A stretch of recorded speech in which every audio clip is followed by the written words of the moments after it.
Welcome back. کچھ اہم خبریں حصہ بنائیں گے. آپ کو بتائیں کہ حکومت نے نئے بجٹ میں سرکاری ملازمین کو مہنگائی کے تناسب سے تنخواہوں میں ریلیف دینے کا فیصلہ کر لیا ہے. کیش ٹرانزیکشن کی حوصلہ شکنی کے لیے بھی متعدد تجاویز زیر غور ہیں. سما کے نمائندے خصوصی شکیل احمد ہمیں جوائن کر چکے ہیں, ان سے بات کریں گے. شکیل, کیا کیا تجاویز زیر غور آئی ہیں؟ دیکھیں, نئے مالی سال کے بجٹ میں تنخواہ دار طبقے کو مہنگائی کے تناسب سے ریلیف دینے کا فیصلہ کیا گیا ہے. ذرائع کا یہ کہنا ہے کہ جو مہنگائی کی صورتحال ہے اسی مناسبت سے ان ملازمین کو ریلیف دیں گے. اس وقت مہنگائی لیس دین 1% ہے, اور اگر ہم جو دیکھیں کور انفلیشن وہ 7 سے 9% ہے.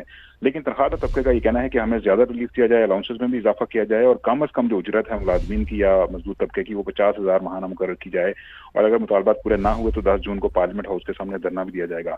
کچھ ٹیکس تجاویز پر بھی کام جاری ہے. بینک ڈپازٹس اور بچت اسکیموں پر ٹیکس میں اضافے کی تجویز ہے. نان فائلرز پر کیش نکلوانے پر ود ہولڈنگ ٹیکس بڑھ سکتا ہے. رکیے گا, ہمایوں اختر خان صاحب, سیلریڈ کلاس ہی ٹیکس دیتی ہے, فکس ٹیکس ہوتا ہے, ایٹ سورس کٹ جاتا ہے. لیکن براڈر پرسپیکٹو میں جو میں نے پہلے بھی آپ سے گزارش کی کہ اگر حکومت کی ایمبیشن ہے کہ ہماری ایکسپورٹ $60 ارب ہو جائیں, $100 بلین ہو جائیں, اس کے لیے کچھ تو پھر انسینٹیو ہونا چاہیے نا. اس بجٹ میں آپ نشاندہی کر رہے تھے, آپ کیا دیکھتے ہیں؟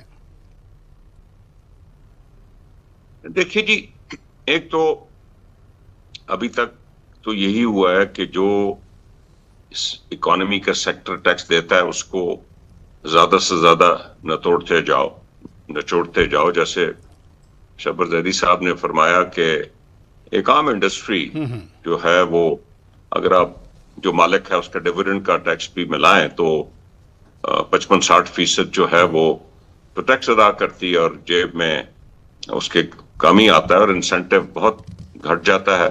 سیکنڈلی, اب یہ سیلری طبقہ ہتھے چڑھ گیا ہے, اب اس کو نچوڑا جا رہا ہے. سن تو رہے ہیں کہ آپ کچھ ریلیف ملے گی سیلری طبقے کو, لیکن دیکھیے